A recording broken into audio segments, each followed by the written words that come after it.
Selamat pagi rekan Tribuners. Pagi hari ini kita kedatangan tamu spesial. Tamu ini juga menjadi pahlawan bagi Indonesia ya, pahlawan olahraga bagi Indonesia di ajang Paralimpiade Tokyo tahun 2020 yang diselenggarakan di tahun 2021 ini. Pahlawan olahraga kita ini adalah Bapak David Jacobs. Beliau ini adalah atlet para tenis meja Indonesia yang baru saja mempersembahkan medali perunggu di nomor perorangan putra bagi Indonesia. Oke, selamat pagi Bapak David Jacobs. Apa kabar Pak? Ya, baik pagi, puji Tuhan, sehat-sehat. Dan sampai saat ini masih berada di Tokyo ya, tapi saya sudah selesai bertanding, tapi nanti tanggal 4 baru kembali ke Jakarta. Ke Jakarta ya Pak. Oke, tapi sehat kan Pak so far Pak di Tokyo Pak? Sehat. Sehat bagaimana Pak? Penerapan protokol kesehatan, lalu juga hal-hal yang mungkin sedikit membuat suasana gelaran Paralimpiade Tokyo ini sedikit hektik karena pandemi Pak. Bisa diceritakan Pak? Ya, kalau di sini kita setiap pagi memang dites ya, itu pakai tes saliva, air liur, dan protokol kesehatan yang dijalankan juga sangat baik ya, jadi kita tetap bisa bertanding dengan sehat, syukur. Dan ya, sejauh ini tidak ada masalah ya, cuman memang kita sebagai ya atlet harus bisa menjaga diri masing-masing aja. Karena yang paling penting saat ini kan kita sehat, bisa bertanding, dan apa yang telah kita lakukan latihan selama kurang lebih hampir 1 tahun ini bisa kita tunjukkan di Paralimpik ini gitu. Volume 8. Oke. Pak David Jacobs, kemarin itu Bapak meraih medali perunggu. Sang pelatih itu bilang ini kejutan. Ini kejutan. Karena sebelumnya yang dijagokan atau diharapkan untuk meraih medali itu dari nomor ganda putra. Bagaimana kesan dan perasaan Bapak setelah berhasil memenangkan? Karena apalagi ini di luar perkiraan pelatih ya. Ya memang pada saat saya keluar pool itu dan masuk di perempat final 8 besar, saya bertemu dengan pemain Cina. Kita memang sudah sering ketemu dan saling mengalahkan satu sama lain. Beberapa kali saya menang, beberapa kali juga pemain Cina itu menang. Tapi memang kondisi kemarin itu saya pada saat skor 2-2 itu saya di set terakhir itu selalu tertinggal. Selalu tertinggal, bahkan pemain Cina ini sampai mendapatkan beberapa kali match point ya. Match point, dan akhirnya saya bisa menyamakan kedudukan dan bisa menang dengan dramatis di set terakhir. Itu aja sih yang bikin kejutannya gitu. Dan akhirnya bisa masuk semifinal dan mendapatkan medali perunggu. Sebenarnya harapannya pada saat sudah masuk semifinal itu pada saat lawan Prancis itu ya pastinya ingin lebih dari semifinal, paling nggak bisa masuk final. Tapi memang pada saat itu Prancis dia bermain lebih baik dari saya dan bisa memenangkan pertandingan. Berarti memang kurang lebih laga sengit melawan wakil China di sebelum babak semifinal itu emang udah menguras energi ya Pak ya? Iya, menguras fisik, tenaga, pikiran, semuanya itu. Dan beberapa jam kemudian saya harus bermain lagi di semifinal. Dan itu gimana tuh recovery kebugaran fisik Mas David yang hanya butuh waktu berhitungan jam ya untuk melakukan recovery, itu gimana Mas? Ya memang secara stamina mungkin ada pengaruhnya, tapi ya pada saat itu sih saya nggak terlalu merasakan, maksudnya ya sangat lelah, tapi saat bermain memang pukulan itu sudah tidak begitu berkualitas seperti saya pada saat lawan Cina itu. Cuman kalau dari saya sendiri sih tidak merasakan hal yang sangat maksudnya lelah gitu pada saat bermain itu ya, pada saat bermain. Hanya mungkin memang udah kurang fit ya, jadinya mungkin kalah di situ. Atau saya salah? Enggak sih. Enggak ya? Ya enggak juga sih, memang ya pada saat itu lawan juga bermain lebih baik. Lebih baik ya, itu ya. Oke. Mas David, ini kan tim para tenis meja Indonesia juga baru kalah ya dari tim China pada babak 16 besar nomor bergu. Oke, kalau dari kacamata Mas David sendiri, apa sih sebenarnya yang menjadi penyebab utama tim para tenis meja Indonesia ini kemarin tumbang dari wakil China nih? Mau sampai tadi ya, volume 8 sama 5 ya. Kemarin itu saya kan melawan yang sama lagi ya. Sama lagi dengan yang lawan saya di tempat final itu. Memang pada saat pertandingan pertama itu di ganda kita kalah dan setelah itu partai tunggal ya, karena kita kan ini beregu kan. Setelah itu partai tunggal saya melawan yang wakil China itu lagi, kita kalah, jadi kita kalah dengan skor 2-0. Yang menyebabkan ya menurut saya sih ya memang pada kemarin itu mereka lebih baik dan juga mungkin yang kita sayangkan juga kita undiannya itu harus langsung bertemu dengan China, itu ya salah satu. Ya, tapi memang itu undiannya, kita sudah nggak bisa ngapa-ngapain lagi. Tapi maksudnya dengan sebegitu banyak negara yang lain, kita berharap sih jangan langsung babak pertama bertemu dengan China dulu gitu. Karena memang China kan salah satu tim yang terkuat lah di tenis meja. Kalau Mas David bisa menjelaskan atau memberikan analisis ya, apa sebenarnya keunggulan tim China nih dibanding tim Indonesia? Kemarin mereka yang pasti lebih agresif ya mainnya. Kita lebih defend, mereka semua bola-bola kita bisa di counter sama mereka. Serangan kita juga bisa dibalikin dengan serangan balik lagi oleh China, dan kita lebih banyak defense akhirnya ya. Jadi itu yang membuat mereka lebih mengontrol permainan daripada kita. Jadi memang mereka bermain lebih agresif ya. Oke, kalau Mas David ini kan Mas David monitor Mas. Ya Mas, gimana? Oh ya. Oke, Mas David ini kan ya walaupun kita kalah tapi kan Mas David tetap berhasil menyumbangkan medali ya untuk kita, untuk kebanggaan Indonesia ini. Ada nggak sih pesan yang ingin Mas sampaikan pada masyarakat terkait hasil medali yang Mas peroleh?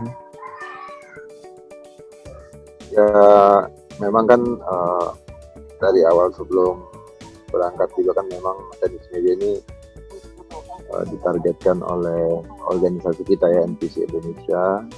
Itu memang medali perunggu. Dan saya merasa juga ini target yang realistis. Karena juga dengan mungkin dengan kekuatan kita, kualitas kita, yaitu wajar lah kalau kita ditargetkan medali perunggu. Kita ya sangat bersyukur ya bisa mendapatkan medali, karena memang tidak mudah ya mendapatkan medali di Paralimpiade ini ya, karena kualitas pemain-pemain yang ikut di Paralimpiade ini semua rata-rata bagus dan seimbang ya. Jadi senang dan cukup bangga juga bisa mendapatkan medali, karena 5 tahun yang lalu saya ikut juga di Rio kan, saya tidak bisa mempersembahkan medali, dan pada saat ini saya bisa kembali mendapatkan medali dan bisa menyebarkan bendera Indonesia di Tokyo ini. Kalau ditanya harapan seorang atlet, pastinya inginnya yang terbaik ya, pasti semuanya inginnya yang terbaik. Cuman dengan medali perunggu ini juga kita sudah bersyukur bisa masih bisa membawa pulang medali untuk Indonesia. Dan kita berterima kasih kepada dukungan dari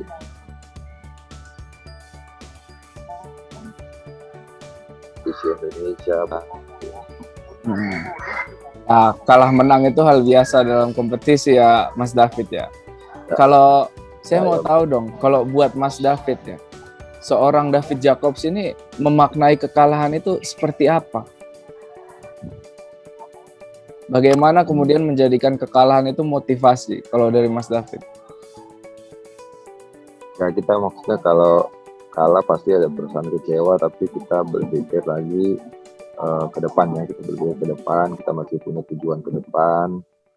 Kekalahan ini bukan menjadi hal yang harus terus disesali, tapi bagaimana kita bisa terus melakukan hal yang lebih baik lagi, mengevaluasi diri agar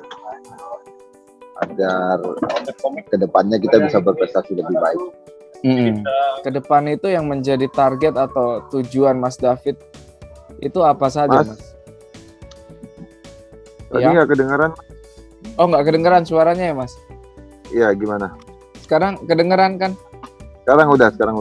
Oke. Mas David kan tadi bicara bahwa kekalahan itu nggak boleh dirasakan berlarut-larut. Masih ada hal-hal di depan yang harus digapai ya. Nah, kalau buat Mas David sendiri, target dan harapan-harapan atau yang pasti target yang ingin Mas David capai di masa mendatang ini apa aja, Mas? Memenangkan kejuaraan apa gitu? Gini Mas, saya kan memang udah dari kecil ya bermain tenis meja, dan dulu saya pernah menjadi pemain nasional juga ya. Sebelum saya masuk ke dunia Paralimpik, saya pernah menjadi pemain nasional tenis meja untuk orang normal ya. Iya. Terus saya pernah menjadi pemain tenis meja untuk orang normal dan 2010 saya mulai bergabung dengan NTC Indonesia dan akhirnya bisa lolos sampai ke Paralimpik. Kalau usia saya kan saat ini juga sudah 44 tahun ya, 44 tahun.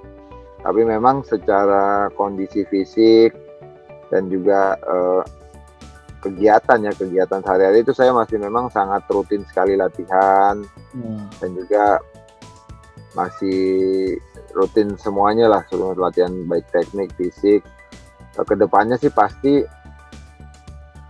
saya masih ingin mungkin satu kali lagi bisa lolos untuk di Paris 2024. Tapi memang saya berharap bukan cuma saya aja ya, mungkin ada regenerasi lagi yang lain, anak-anak muda, atlet-atlet Paralimpik tenis meja Indonesia juga bisa banyak yang lolos gitu untuk di Paris nanti, karena saat ini kan 2 kali Paralimpik di London dan di Rio itu saya cuma sendiri dari tenis meja, dan di Tokyo ini ada peningkatan, kita 3 orang dari tenis meja yang lolos untuk Paralimpik, dan semoga dengan persiapan yang lebih matang, karena untuk ikut Paralimpik ini kan kita harus mengikuti kualifikasi dan mencari poin ya untuk bisa mengikuti lolos ke Paralimpik. Jadi semoga lebih banyak lagi atlet-atlet yang muda yang punya potensi bisa lolos bersama-sama dengan kami semua di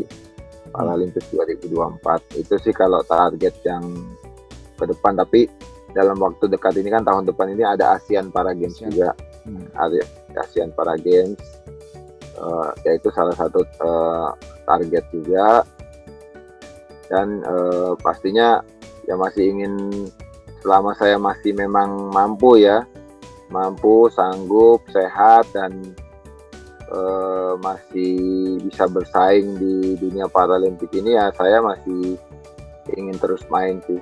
Cuman memang terus terang aja, lawan-lawan nanti yang akan dihadapi itu kan rata-rata berusia ya antara 20 sampai 30. Ada juga sih yang umur 40-an, tapi memang sangat sedikit, rata-rata usia 20 sampai 30.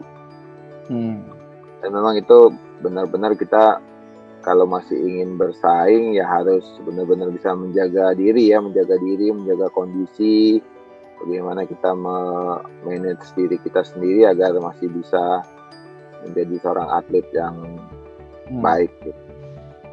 Oke, baik.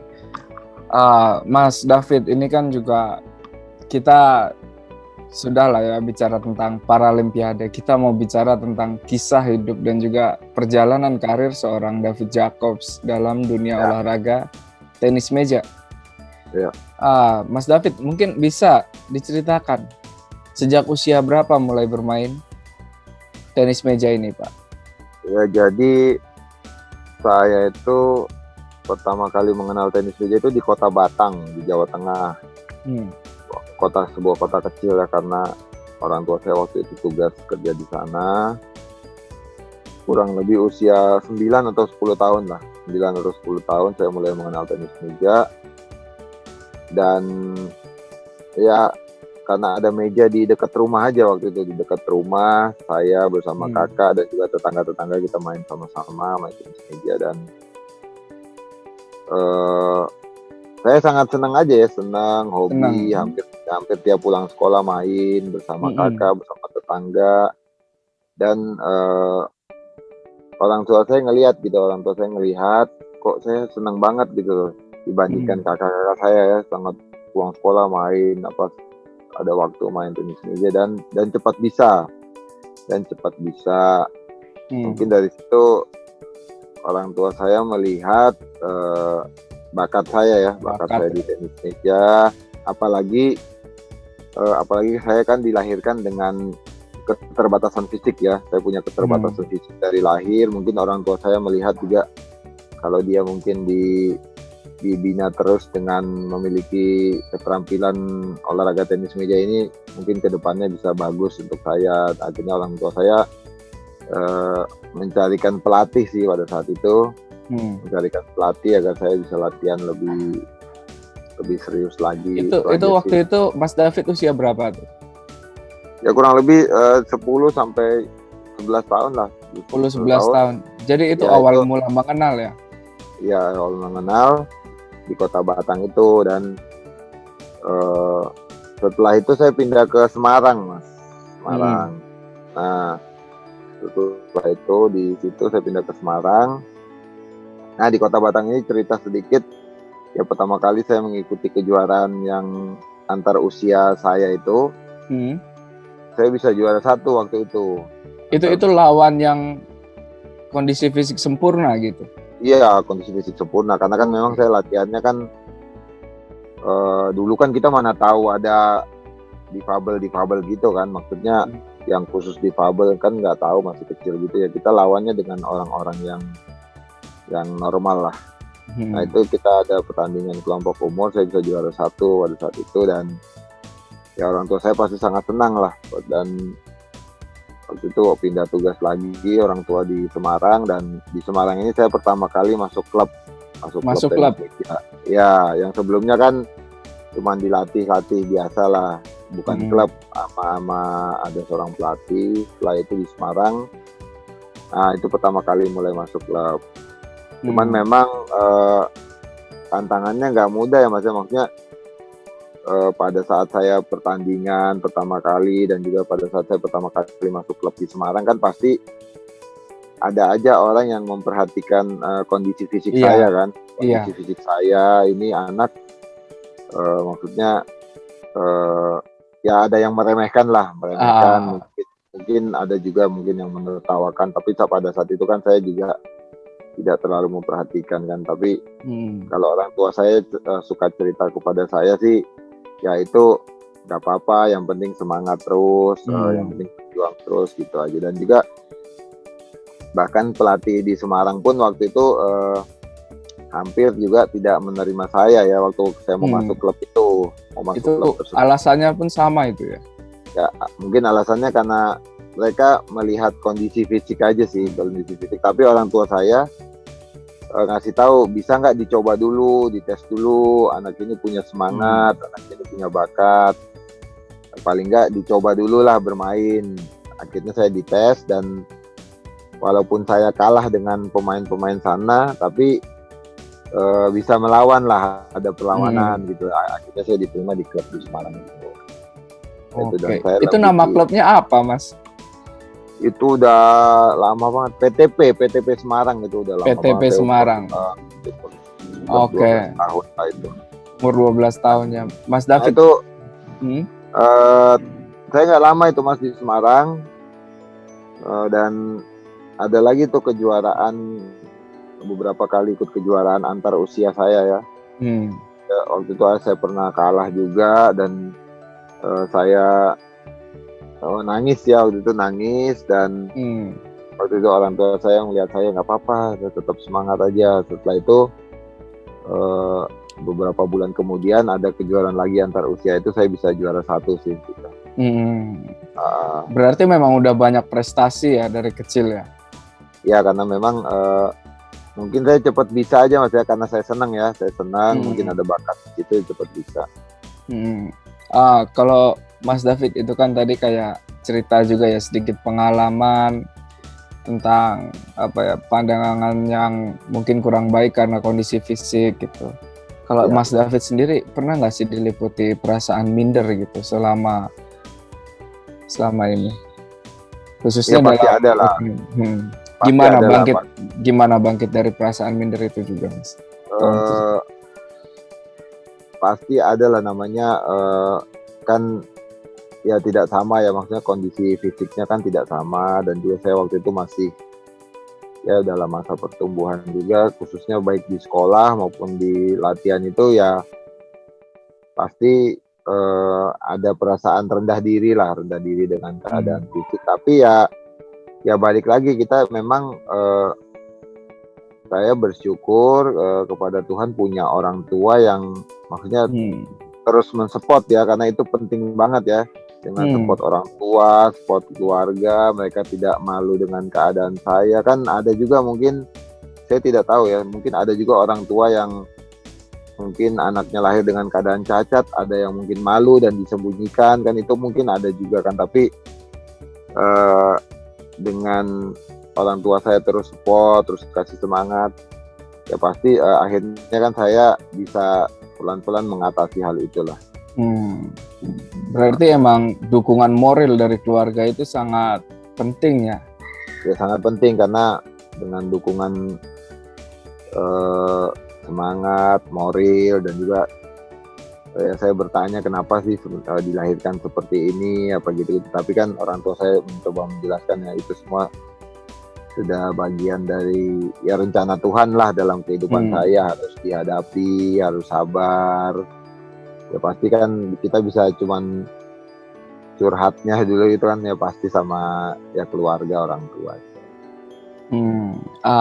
Mas David, ada nggak sosok yang menjadi inspirasi Mas David untuk terus berkarir di dunia tenis meja?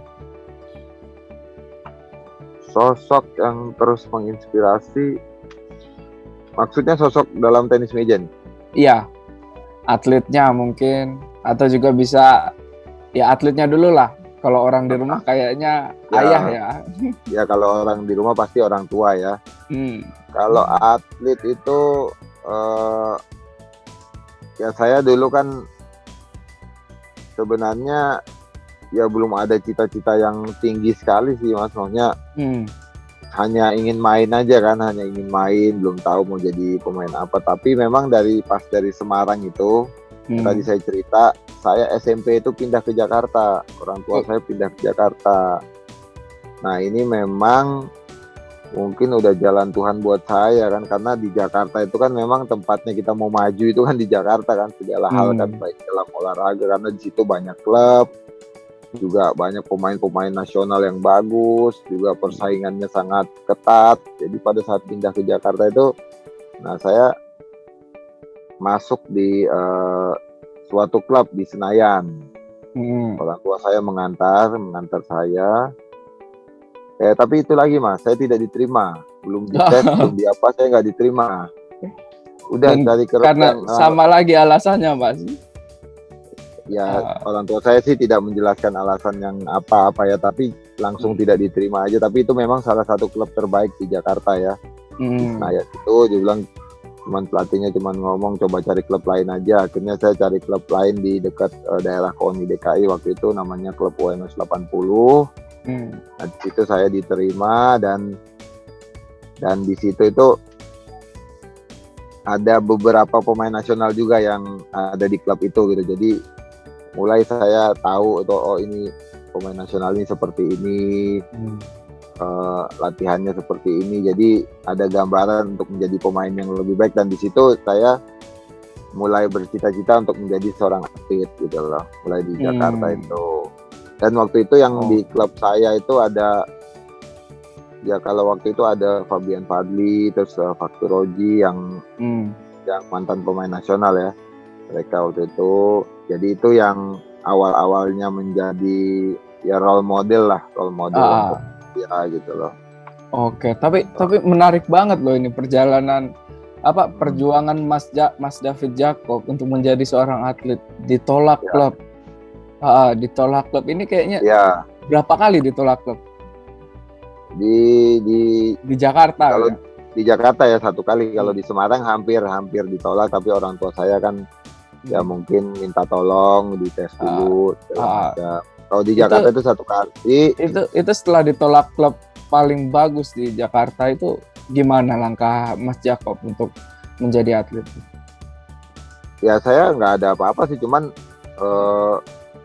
ya orang tua saya aja, mungkin orang tua saya kan selalu coba menjelaskan yang positif kepada saya ya, maksudnya mungkin di sini sudah penuh, kita coba cari klub yang lain yang bagus juga, gitu aja sih, gitu aja. Jadi itu aja penjelasan orang tua saya, tapi saya tidak tahu persis omongan orang tua saya dengan pelatih itu gitu loh. Iya. Gitu loh. Kalau dari Mas Jacob, Mas David sendiri gimana tuh berjuang sampai akhirnya bisa masuk ke timnas? Itu gimana? Ya setelah itu kan saya mulai masuk di klub UMS 80 itu ya, memang udah mulai dilatih sebagai benar-benar seorang atlet ya. Sebagai seorang atlet, di situ saya bisa banyak belajar, melihat pemain-pemain yang bagus, pemain nasional yang bagus. Nah setelah itu saya juga di situ mulai, dengan seusia saya bisa bersaing dengan mereka, dan akhirnya saya sering mewakili klub tersebut. Nah akhirnya ada pemanggilan untuk pemain nasional junior, dan saya salah satu yang pemain yang diusulkan oleh klub saya untuk mengikuti seleksi. Ini junior dulu ya. Iya, itu tahun berapa? Tahun mungkin 93 mungkin Mas, 93 itu ya. 93 ya, udah lama sekali. Ya akhirnya di seleksi itu saya bisa lolos dan menjadi pemain nasional junior.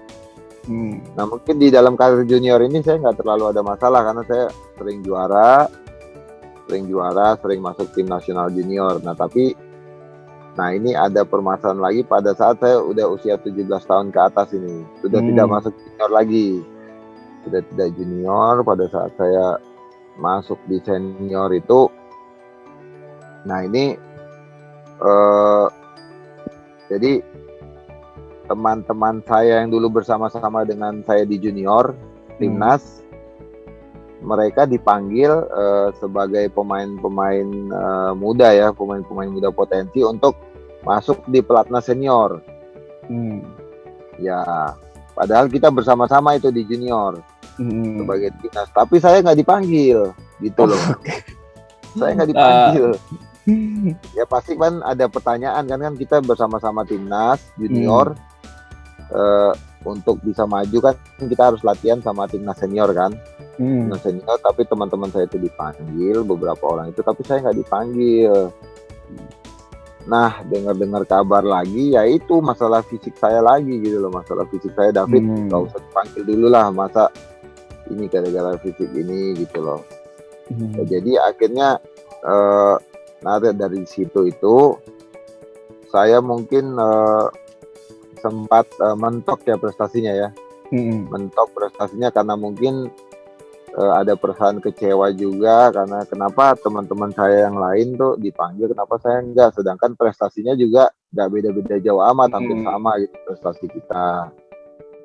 Nah ya mungkin itu semua ya bagian dari rencana Tuhan ya, biar mungkin saya bisa lebih kuat kuat lagi, lebih semangat lagi, bisa menjalani suatu proses lagi. Akhirnya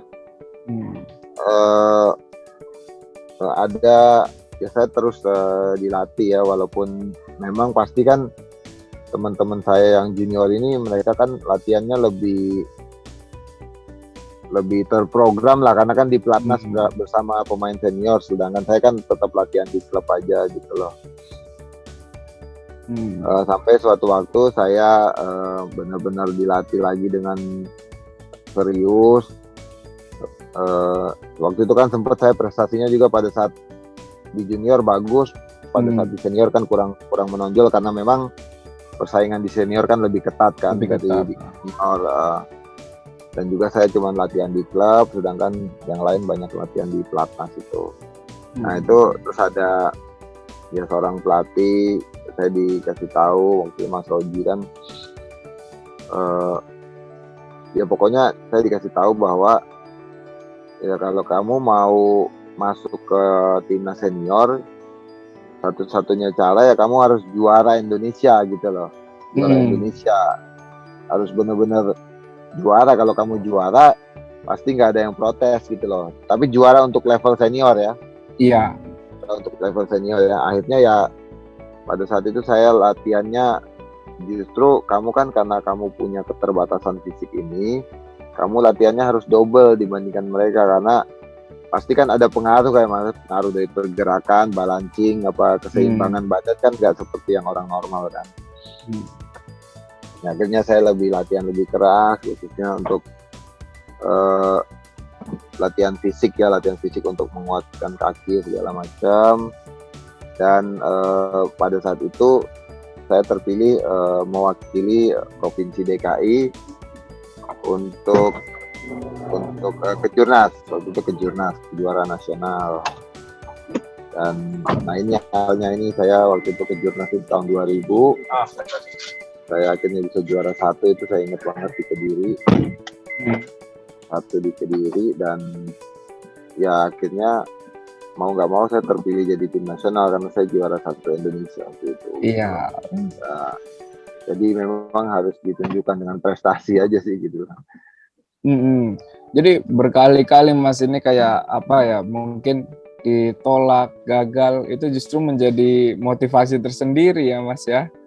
Ya, tapi memang memang nggak semudah itu kan, maksudnya pasti. Iya, kelihatan banget prosesnya keras. Ya, kecewa, terus juga orang tua mendukung, ada teman-teman pelatih mendukung gitu loh. Akhirnya ya mulai itu tahun 2000 bisa juara nasional, 2000 sampai 2009 masuk timnas Indonesia. Ya prestasinya di timnas, prestasi saya di timnas ya maksimal level Asia Tenggara lah. Iya. Dapat medali di Asia Tenggara karena memang kan persaingannya kan ketat. Nah setelah itu ada yang menyarankan saya untuk ya bergabung dengan olahraga paralimpik ini. Jadi 2010 saya mulai masuk NPC ya. Ya. Gitu. Kalau Mas David, mungkin kan banyak ya penyandang disabilitas juga di Indonesia ini yang ingin jadi atlet. Ya. Kalau Mas David mau berbagi saran, pesan, nasihat tentang bagaimana mensyukuri kekurangan dan menjadikan kekurangan itu sebagai motivasi.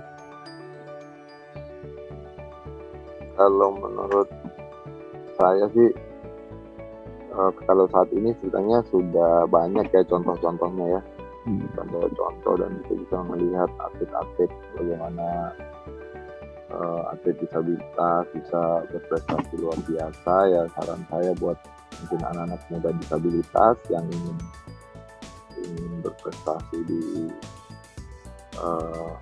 olahraga ya, olahraga, ya jangan malu dengan keadaan. Kita semua pastinya punya kelemahan fisik ini, jangan jadikan kita malu, lemah, terus tidak melakukan apa-apa, tapi kita harus berjuang, semangat, terus mengalahkan keadaan pastinya. Karena mungkin saya juga pikirnya dulu kelemahan ini keterbatasan fisik saya ini kan justru kelemahan gitu ya, tapi saat ini justru kekuatan saya justru gitu loh. Ini udah bukan kelemahan lagi, ini justru kekuatan saya. Makanya pesan saya buat anak-anak muda penyandang disabilitas, kita terus berjuang, terus semangat, Sudah tahu alamatnya tadi. terus mengembangkan potensi yang dimiliki. Ya memang pasti akan melalui proses-proses yang tidak mudah, tapi justru proses-proses itu yang bila kita bisa terus kuat ya kita akan mendapatkan putusan deh. Oke.